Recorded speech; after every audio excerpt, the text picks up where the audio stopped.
Valley Club, a big gift arrives and there's even more freebies to discuss. Annihilus confirmed as the next big reward for the next age coming after the Age of X. We got a new game mode and we got another boss for Battle World after Null arrives. We're discussing all of that in this video. And if you're ready for all of that and more, then you know what to do, Valley Club. Find that like button and let's go smash it. And welcome back to the ValleyFlyin channel. I am ValleyFlyin. I hope you're having a great day. Lots of bombshells dropped last night. We're discussing them all in this video.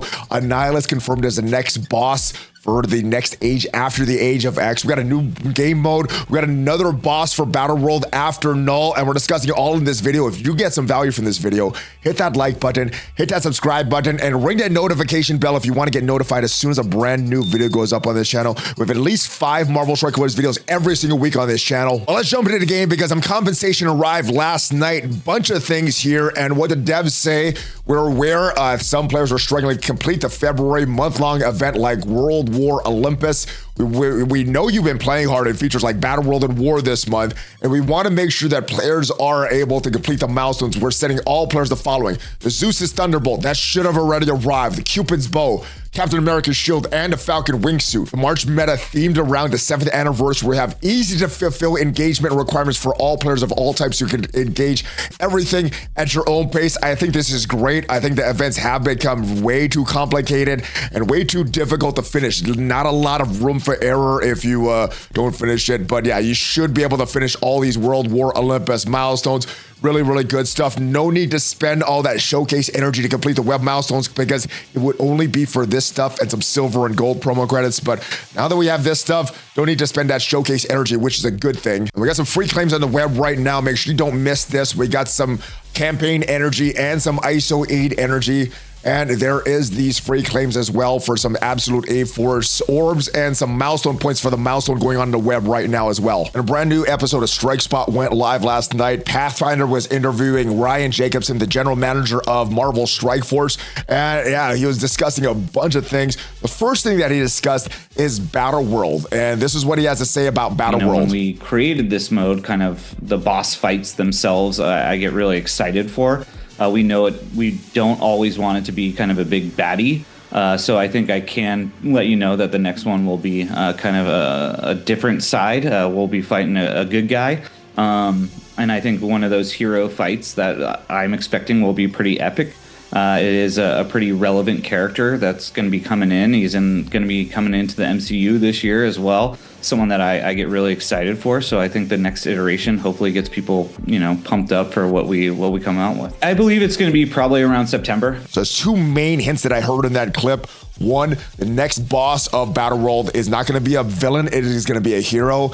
And that hero is going to be someone newly introduced to the MCU, and that mode is coming around September. And if we go to Google to see the MCU releases that are coming before September, well, we have a few of them. Daredevil Born Again, Thunderbolts, Ironheart, Fantastic Four First Steps, and Eyes of Wakanda. Now, I think a lot of the community immediately went to this Thunderbolts movie. That is where I'm going as well. If we look at this post from the IGN.com Instagram account from back in September of 2024, it says the latest trailer of Thunderbolts gives us our first look at Lewis Pullman as Bob, aka Sentry, who's been called Marvel's answer to Superman. And what they say, he is going to be a mentally unstable Superman-esque hero. He's a powerful dark side known as the Void. He's got almost limitless array of powers from experimental super soldier serum, and debuted in the Sentry miniseries in 2000. And I was thinking that Sentry, aka Robert Reynolds, would be a part of an upcoming Thunderbolt team, even though we didn't get a vote for Sentry.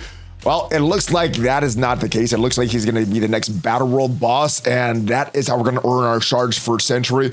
Now, if we look at his affiliation, he does have a partner of Scout, Horsemen of Death, Dark Avengers, Mighty Avengers, and New Avengers. A lot of these characters we already have in the game, or a lot of these teams we already have in the games. And once he is released, let me know where you think Sentry eventually is going to end up, or if his team that he is eventually going to end up is not even in the game yet. Let me know your thoughts down in the comments. And MSF General Manager Ryan Jacobson also went on to describe a brand new game mode coming in 2025. There's a new game mode that we're working on right now that we have a small little team that's actively working on that we want to try and get out really early on and get into our play players' hands. Hopefully Q1, Q2, where we're actively working as fast as we can on that. For those who know games, it is a roguelike game mode.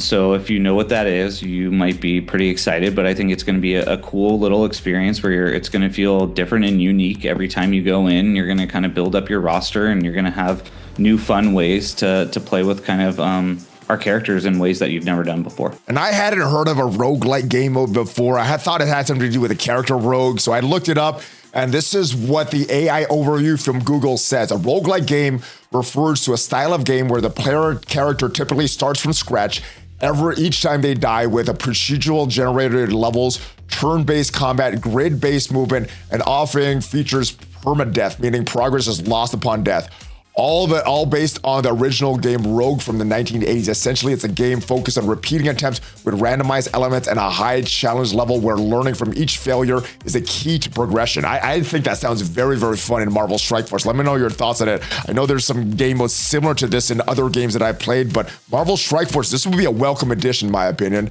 So what the key points about roguelikes, procedural generation, levels and enemy encounters are randomly generated each time you play, making each run unique. That is great. That is really, really great. Permadeath. Most traditional roguelikes have permadeath, where your character dies permanently and you must start from the beginning upon failure. Sounds challenging, and I love it. Turn-based combat. Many rogues use turn-based combat systems where players and enemies take turns attacking. That's very similar to whatever goes on in Marvel Strike Force. And grid-based movements are often restricted to a grid system of the game world and origin from rogues. Terms like roguelike comes from the 1985 game Rogue, which pioneered these gameplay elements. And then it goes on to describe the next age that's coming in Marvel Strike Force. And ages are kind of like seasons. So currently we're in the Age of X, and they have a few different chapters. We have the Old Man Logan chapter, we have the Odin chapter, we have the Shadow King chapter, and then now we're kind of in the chapter of the Starjammers and Lilandra.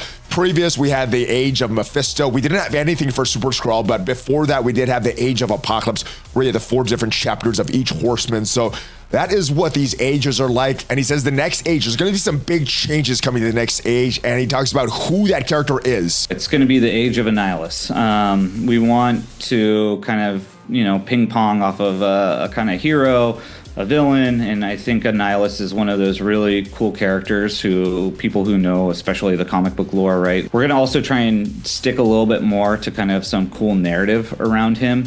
But this will be, the next age will be the Age of Annihilus. So the next age of Marvel Strike Force is coming, and it's going to be the Age of Annihilus, confirmed by Ryan Jacobson yesterday.